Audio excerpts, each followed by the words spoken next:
东海龙王三太子驾！不仅可净化自身，还可驱逐各种邪物，一切妖怪之事皆不能靠近。Oke guys, we are back.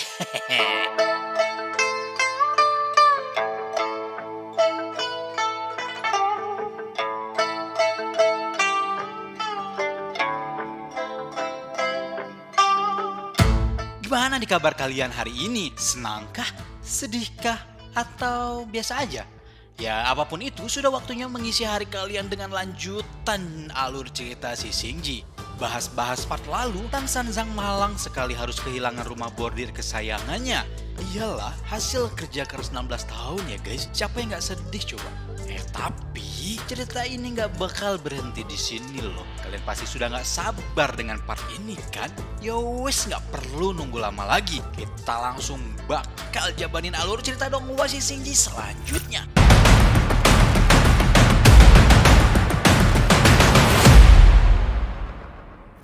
Di awal film kita di sini masih dengan kobaran api dan hujan. Bailong terlihat merasa bersalah kepada Tan Sanzang. Kemudian dua pengawal cewek yang melihat si Xian tak muncul merasa mereka sudah bebas dan pergi kabur. Begitupun anjing tumpangan si Xian entah bagaimana nasib tuannya. Ia pun memilih untuk pergi. Tan Sanzang terus menepis pegangan Bailong, tanda dia kesal dan menuduh Bailong sengaja melakukan itu. 是故意的吗？姐，看你做的好事！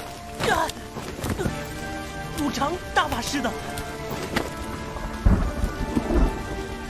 只有你的心血，就这样付之一炬。 Tapi Tan Sanzang tak berlarut-larut dengan perasaan sedihnya dan mengajak Bailong membulatkan tekad untuk berpetualang ke surga barat. Bailong yang tak takut mati ini pun diminta Tan Sanzang untuk menunggunya di kuil yang berada di gunung luar kota. Tanpa berlama-lama, Bailong pun langsung capcus. Setelah Bailong pergi, kedua murid kekar Tan Sanzang menghampirinya. Mereka bertanya tentang kepergian sang master dan dia mengiyakan. Dengan sedikit rasa tak rela, mereka tetap mendukung Tan Sanzang pergi untuk mendapatkan kembali kehidupannya. 走吧，大法师。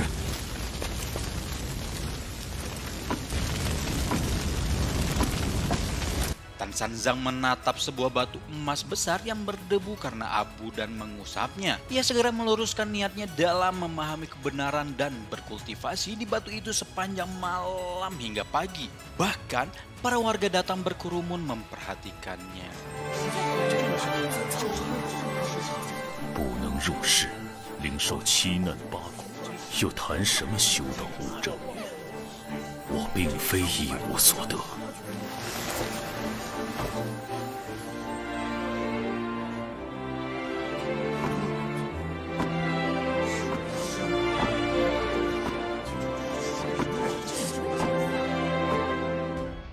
Kita berpindah ke posisi Bailong yang tertidur di gerbang masuk kuil nih. Tan Sanzang datang membangunkan Bailong dan sedikit memarahinya karena tidur di situasi yang sangat genting. Ia pun meminta Bailong untuk memanggilnya sebagai guru. Bailong yang dengan imutnya terus berlatih memanggil guru pada Tan Sanzang.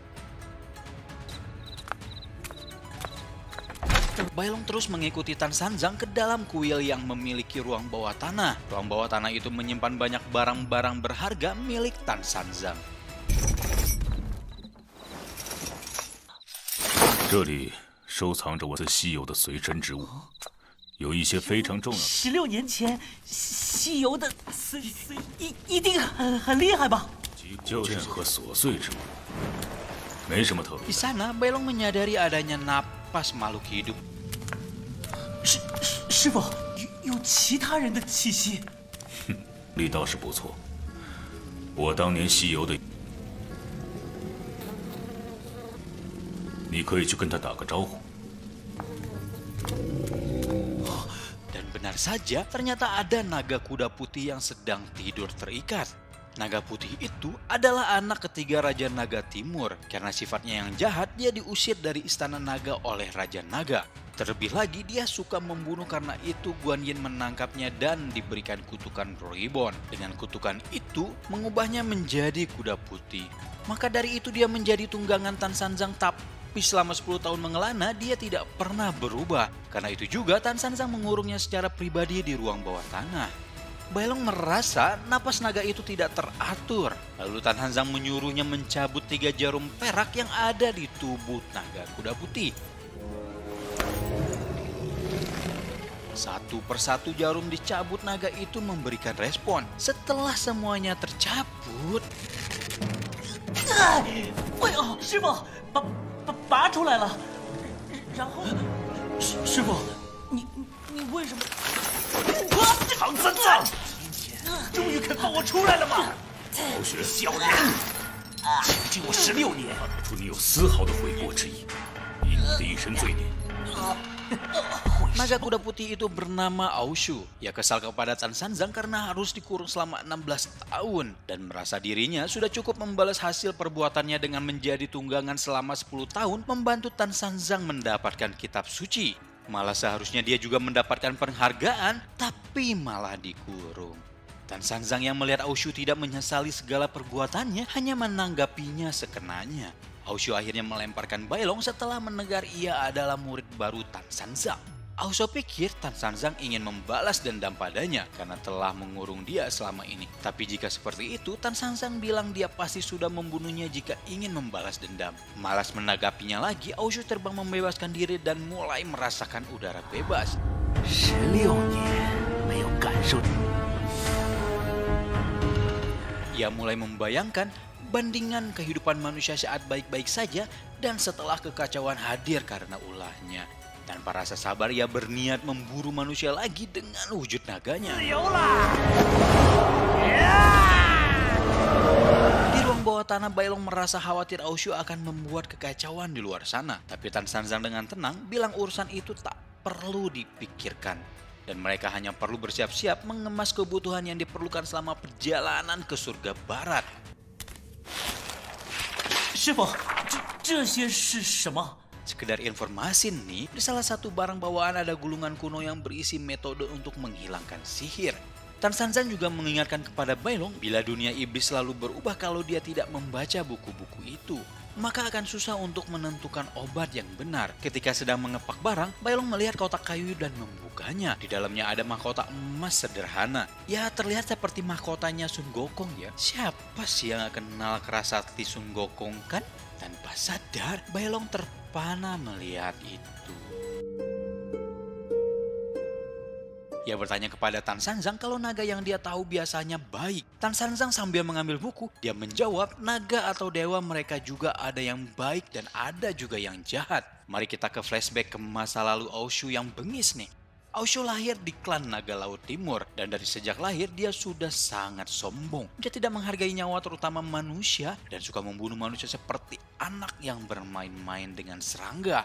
Dia sering menghancurkan tangan dan kaki manusia, melihat manusia kesakitan dan menderita lalu menginjak-injaknya. Kadang dia juga mengeluarkan organ dalam manusia untuk bersenang-senang dan menguliti orang itu hingga tulangnya saja yang tersisa.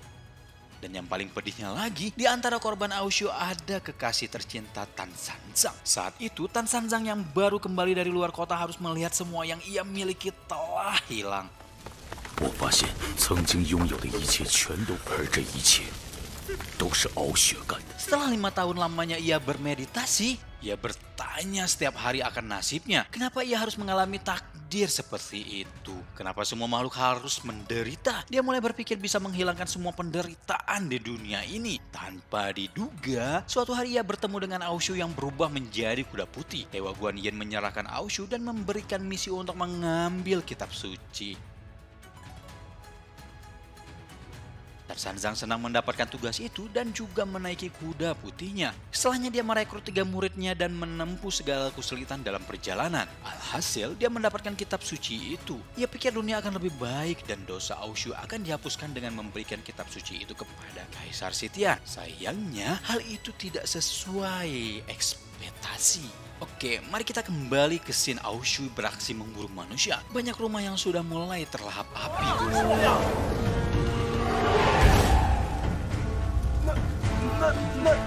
那是什么？东海龙王三太子驾到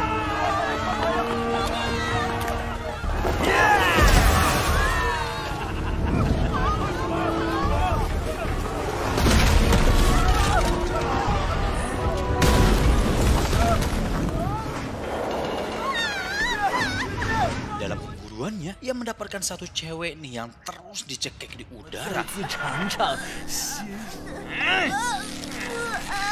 Tiba-tiba pas lagi bersenang-senang, Aoshu mulai kepanasan dan tubuhnya hampir berubah menjadi kuda putih. 姐你没？这种痛苦我尝过一次，是国泰换骨术啊！ Balik lagi ke Tan Sanzang yang masih bercerita tentang Aoshu yang tak bertobat atas dosanya. Ia tetap merasa tenang dibanding Bailong yang terus was-was Aoshu akan membuat manusia menderita. Tan Sanzang bilang kalau dia sudah memperkirakan mengenai Aoshu dan mulai bergegas berangkat.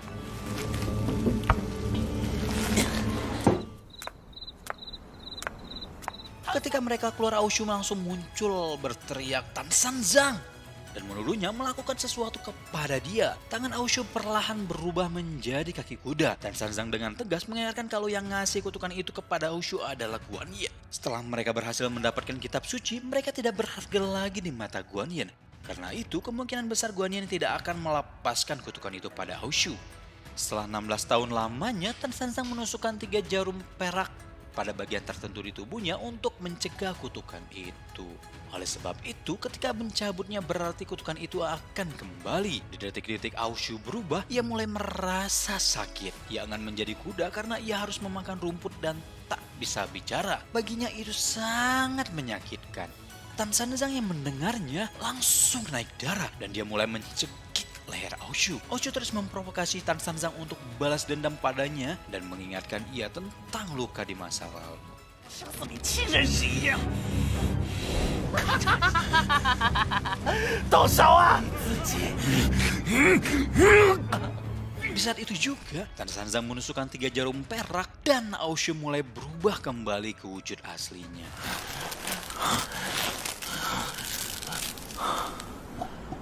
Aoshu menyangka dirinya sembuh, padahal dia sama saja disandera oleh Tan Sanzang. Tan Sanzang bilang Aoshu itu hampir mengotori hatinya dengan rasa benci karena Aoshu. Karena itu dia tidak akan membunuhnya dan akan memaksa Aoshu untuk mengikuti perjalanannya ke surga barat tanpa perlu menjadi kuda putih. 不用做马了。 Di sini Bailong polos banget meminta Aoshu untuk memikirkan tawaran Tan Sanzang. Meskipun Aoshu kekeh teriak nggak mau, akhirnya dia tetap mengikuti mereka. Seperti di part 1 kemarin, kita melihat lagi portal cahaya kuning di lokasi rumah bordir yang terbakar. Ternyata yang datang ini para bawahan Kaisar Sitian kelompok Jin Gang. Ingat kan Zixian yang dikalahkan Bailong di rumah itu juga termasuk kelompok Jin Gang. Mereka ini melacak tempat hilangnya Zixian dan menebak kalau itu ulahnya Tan Sanzang. Tapi si cewek bertopi bundar ini masih membela Tan Sanzang. Si gendut mulai mencari dan menemukan Zixian tertimpa di tumpukan kayu. Ternyata panjang umur juga nih si Zixian masih hidup dan ngasih tahu teman-temannya kalau Tan Sanzang membawa kitab suci. 竟然是我们的。 Si rambut uban putih ini bernama yang panjang banget mengatakan memang dia manusia tak bisa dipercaya. Singkat cerita, kali ini kita dibawa ke padang pasir di mana Bailong dengan rasa penasarannya yang besar terus bertanya kepada Tan Sanzang. Bailong penasaran kalau mereka jalan lurus terus apakah bakal sampai ke surga barat. Tan Sanzang menjelaskan kalau perjalanan mereka masih panjang dan pastinya akan banyak dewa dan iblis yang mengincar mereka. Setelah jalan jauh dan matahari yang terlalu terik, Tan Sanzang mengajak Bailong istirahat tapi malah dijawab ia masih bisa berjalan sehari lagi. Padahal dalam hati Tan Sanzang pengen istirahat. Dalam hatinya Tan Sanzang mengatakan Bailong ini gak peka banget ya. Tan Sanzang sampai teringat Baji murid siluman babinya yang lebih mendingan pinternya. Serigala ternyata lebih bodoh daripada babi pikirnya. 前面有个茶馆，去那里歇一歇。 哦， Pada akhirnya mereka makan di sebuah warteg. Mereka pun memesan 2 porsi makanan dan es teh. Si pelayan dengan senang hati malah menawarkan roti daging panas kepada mereka. Tan Sanzang melirik sebentar roti itu dan menolaknya. 好嘞，请稍等，菜马上就上。 Bailong tetap peduli kepada Ashu ternyata. Ia bertanya apakah mereka nggak perlu memperhatikannya. Tan Sanzang berjalan sedikit menjelaskan walaupun Ashu bilang tidak, ia akan tetap mengikutinya. Lagi pula, kekuatan naga putih itu sangat kuat. Sebaiknya mereka bisa mengendalikan Ashu untuk menjadi penolong yang kuat. 我该叫他师兄。 就叫他敖雪，也没那。 Saat makanannya pun datang, Bailong makan lahap. Sebelumnya Tan Sanzang melakukan perjalanan ini menghabiskan waktu selama 1 tahun. Tapi sekarang dia yakin dengan pengalamannya perjalanan ini akan lebih singkat waktunya. Lagi pula dalam perjalanan juga Bailong juga harus tetap berlatih, apalagi dalam tubuhnya ada roh naga dan roh serigala. Tapi belum bisa menggunakannya secara efisien. Bailong juga berpikir dia hanya bisa menggunakan roh naga Katsu saat dia sedang gelisah dan marah. Hal ini karena dia belum bisa mengendalikannya, seperti yang Tan Sanzang bilang setiap makhluk mempunyai roh dan kekuatan setiap roh itu pasti berbeda-beda. Berlatih roh untuk melatih roh dan jiwa, sementara latihan fisik akan meningkatkan kekuatan bertarung. Selama perjalanan, Tan Sanzang akan melatihnya dan memberitahukan bahwa hanya jika Bailong kuat dia bisa menjaga dan melindungi orang-orang yang berharganya. 妖怪大，这名字是人类起的，已经流传了很多。明白。 Perkiraannya selama sebulan mereka akan sampai di jalan iblis yang mengacu pada ujung daratan dengan jalan yang menghubungkan ke surga barat. Di sana akan ada banyak iblis yang tak terhitung jumlahnya. Para iblis memiliki keuntungan geografis yang membuat kekuatan mereka naik 1 sampai 2 level. Secara umum nih, iblis juga mencapai level menengah atau level tinggi dan mungkin di antara mereka juga ada yang tak bisa dikalahkan atau dimusnahkan. Iblis ini sangat kuat sampai dewa saja tak berani mengganggu mereka. 那么我是什么妖呢？ Kata Tan Sanzang, dia adalah iblis berlevel rendah. Tapi Bailong gak peduli, di Gunung Tianyu juga ia mengenal beberapa iblis. Ia penasaran iblis seperti apa yang ada di jalan iblis. Tan Sanzang juga memaparkan kalau di dunia ini ada berbagai macam iblis. Secara umum nih bisa dibagi menjadi 2, cahaya dan gelap. Ya maksudnya iblis itu ada yang baik dan ada yang jahat gitu ya. Karena Bailong punya sifat yang baik dan dia akan terus tumbuh dan melatih rohnya secara terus menerus tanpa melukai orang lain. Dia termasuk golongan cahaya. Sedangkan golongan gelap adalah jalan yang tak bisa untuk kembali. Roh mereka telah rusak dan selalu memakan roh orang lain untuk ditambahkan ke rohnya sendiri. Semakin banyak makan, semakin mereka kuat. Di jalan iblis, kebanyakan iblis itu yang bergolongan jahat. Seorang iblis yang sudah memakan manusia, tubuhnya akan mengeluarkan aroma yang aneh. Sepertinya sudah dapat diduga, Ausu juga merasakan ada keanehan di warteg tempat mereka makan. Ternyata di warteg itu ada iblis dan orang yang memakan roti itu akan tersihir olehnya. 吃过肉包子的人都被迷住了。 Ausu menyadari kalau Tan Sanzang sudah mengetahuinya sejak awal. Anak remaja itu akhirnya didorong oleh ayahnya. Hal ini membuat Bailong simpati dan hendak menolongnya. Tapi Tan Sanzang mencegahnya dan menasihati kalau di dunia iblis apapun yang terjadi jangan panik. Para penggila roti itu mulai mendekati Bailong dan menyuruhnya makan. Tan Sanzang akhirnya angkat bicara, ia merasa aneh ada sarang iblis di dekat kota manusia. Dan benar saja, Biang Kerok langsung keluar dan bertanya siapa Tan Sanzang. 都会惊慌失措，难道是为得道高僧？你是谁？ 唐三， Tiba-tiba... “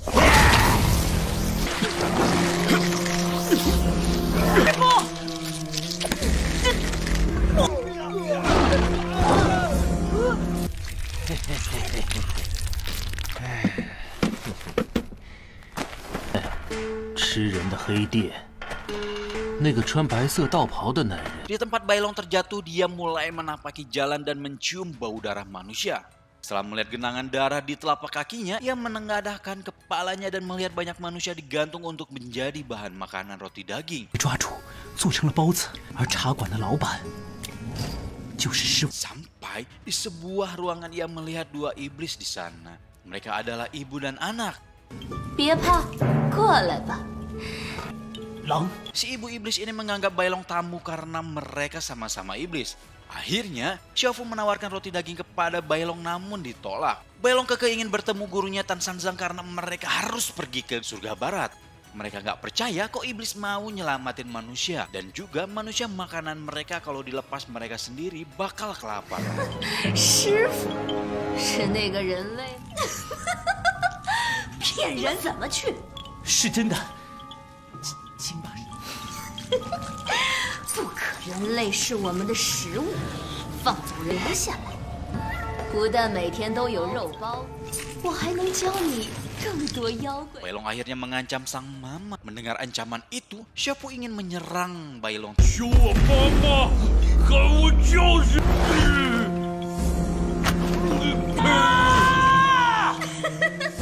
把师傅还给我！ Shin berpindah ke padang pasir. Akhirnya Aoshu keluar dan bilang kalau mereka para iblis tidak layak memakan Tan Sanzang. Mereka berdua langsung dalam posisi siap bertarung. 赶快把那个男人放出来！你以为老子会怕你？无知是一切灾祸的根源。吃到嘴边的肉，怎么？ Setelah dilempar jurus oleh Aoshu, si pelayan langsung mengeluarkan banyak cacing tanah dan... 真想打！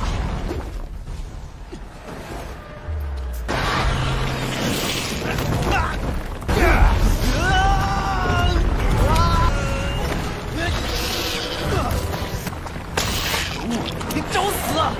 嘿嘿，龙人的肉还没。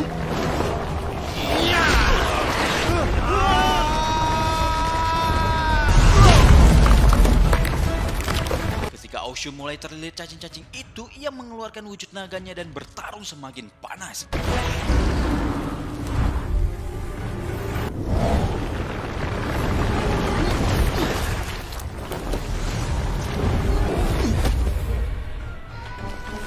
Si pelayan meledek Aoshu yang terlihat lemah. Aoshu tak bisa menggunakan kekuatan sebesar yang diinginkannya karena 3 jarum perak menekan kutukan itu. Waktu dia berubah menjadi kuda putih yang tak bisa dia perhitungkan itu cukup berbahaya. Sampai akhirnya ia dililit cacing itu lagi.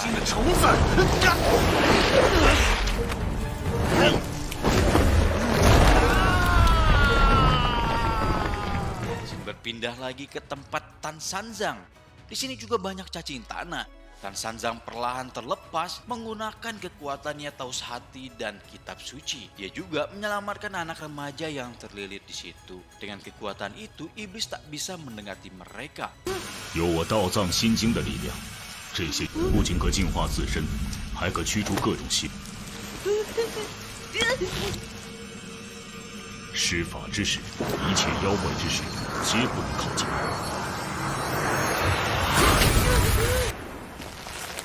小子，跟着我。 Tan Sanzang menyadari banyaknya perubahan setelah 16 tahun ini. Sarang iblis yang biasanya hanya muncul di jalan iblis, kini ada di sekitar dunia manusia. 血，虽然它等级不高，但是 Ia pun memegang salah satu cacing di dinding untuk menerawang asal muasal sarang iblis ini. Dengan kekuatannya, Tan Sanzang dapat melihat masa lalu sang iblis. Saat itu juga banyak warga yang dilempari batu ke arah satu keluarga dan menyebut mereka sebagai iblis. Warga bilang kalau keluarga itu telah melahirkan iblis. Hal itu mereka yakini membawa malapetaka ke desa. Sang ayah terus melindungi anak dan istrinya dengan punggungnya. Ketika keluarga itu masuk rumah, para warga malah melempar obor dan rumah itu terbakar semua. Di dalam rumah sang ayah tertimpa bongkahan kayu besar ketika membantu istri dan anaknya berlindung. Di saat kalut itu kayu-kayu lagi-lagi berjatuhan. Si istri dan anaknya yang berlindung di bawah meja juga dalam bahaya. Ibu dari anak itu mulai merah dan hatinya sudah sakit terlalu dalam. Sampai akhirnya mengubah dirinya menjadi iblis setelah bersumpah untuk balas dendam. Lalu Tan Sanzang yang melihat masa lalu itu memahami iblis ini awalnya adalah manusia. Karena kebencian yang mendalam merusak jiwa mereka dan akhirnya berubah menjadi iblis. Dan kita kembali lagi ke adegan baku hantamnya Bailong dan iblis mama.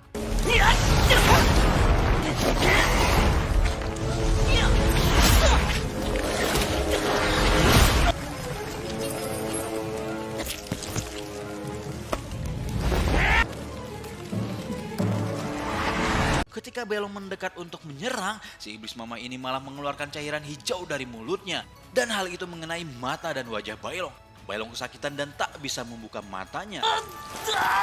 Xiaofu akhirnya memegang kuat tubuh Belong agar mamanya leluasa bertindak. Ternyata iblis mama ini ingin mencoba memakan Belong yang juga sesama iblis.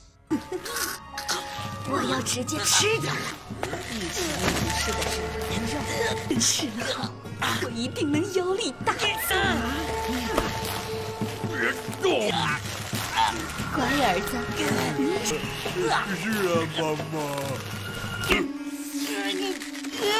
这是 Di saat itulah akhirnya kekuatan roh naga Kakso keluar. Api naga Kakso langsung mengenai tubuh Xiaofu yang takut terbakar untuk kedua kalinya. Tapi Belong yang buta mendengar suara Xiaofu di belakang dan langsung mengeluarkan jurus cakar serigalanya.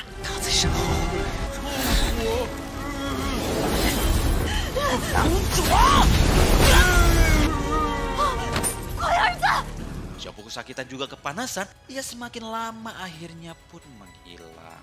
Si mama yang melihat tak bisa melakukan apa-apa dan teringat kejadian pedihnya di masa lalu.